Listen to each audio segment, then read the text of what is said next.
بلکہ یہاں ایک لطیفے کے انداز میں عرض کر دوں، ہمارے ایک دوست ویسے تو عمر میں مجھ سے بہت بڑے تھے لیکن بہت ہی ہمارے دوستانہ تعلقات تھے، اب ان کا انتقال بھی ہو گیا، اللہ تعالیٰ ان کی مغفرت فرمائے۔ وہ بہت بڑے سرمایہ دار، بڑا کارخانہ ان کا، بہت بڑا کاروبار۔ اب ظاہر بات ہے کہ ان کا پورا وقت جیسا لگتا تھا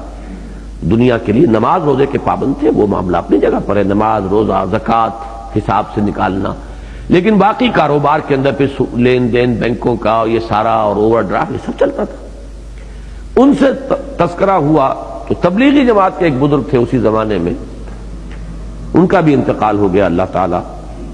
ان پر بھی اپنی رحمت نازل فرمائے۔ وہ یوں سمجھئے کہ مکمل راہب بن گئے تھے، بلکہ آخری عمر میں تو تبلیغی جماعت سے بھی ان کی دلچسپی ختم ہو گئی تھی۔ چلہ کشی اور پہاڑوں میں رہنا اور 40 دن کے چلے کاٹنا، یہ یہاں تک شروع تو ہوئے تھے، وہ تحصیلدار ہوتے تھے کبھی پارٹیشن سے پہلے، تبلیغی جماعت کے ساتھ وہ ان کا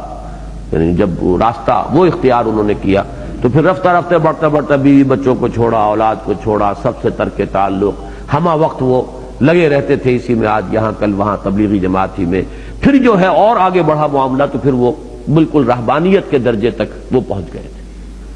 تو ان کا تذکرہ ہوا تو وہ کہنے لگے، ہمارے وہ سرمایہ دار دوست نماز روزے کے تو وہ بھی پابند تھے، کہ ڈاکٹر صاحب پھر یہ کوئی توازن تو نہ ہوا نا؟ میں نے کہا کہ میاں صاحب توازن آپ کا بھی نہیں ہے، ان کا بھی نہیں ہے، لیکن ان کے توازن میں اور آپ کے عدم توازن اور ان کے عدم توازن میں زمین و آسمان کا فرق ہے۔ یہ عدم توازن ہے دنیا کی طرف، اب اس میں اوور ڈرافٹ بھی ہے، کاروبار میں ساری اونچ نیچ بھی ہے، وہ حسابات کا جو بھی غلط معاملہ ہے، جھوٹ بولنا ہے، وہ سب کچھ ہے، اور پھر شادیوں میں دولتیں صرف ہو رہی ہیں اور جو بھی جو ہوتا ہے، باقی نماز روزہ زکوٰۃ موجود ہے، حج موجود ہے۔ تو یہ بھی ایک عدم توازن ہے اور یہ بھی ایک عدم توازن ہے، لیکن یہ عدم توازن ہے دین کی طرف عدم توازن، اللہ کی محبت میں عدم توازن۔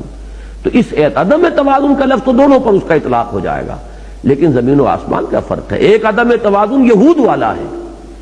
ثم قست قلوبکم فہی کالحجارۃ او اشد قسوۃ، اس کی انتہا وہ ایک عدم توازن یہ ہے متبعین حضرت مسیح علیہ السلام والا، جن کے بارے میں قرآن مجید نے اس قدر متوازن یہاں شکل اختیار کی ہے کہ ایک طرف اسے بدعت بھی کہا ہے، اس میں جو کچھ بھی خرابی مضمر ہے اس کو بھی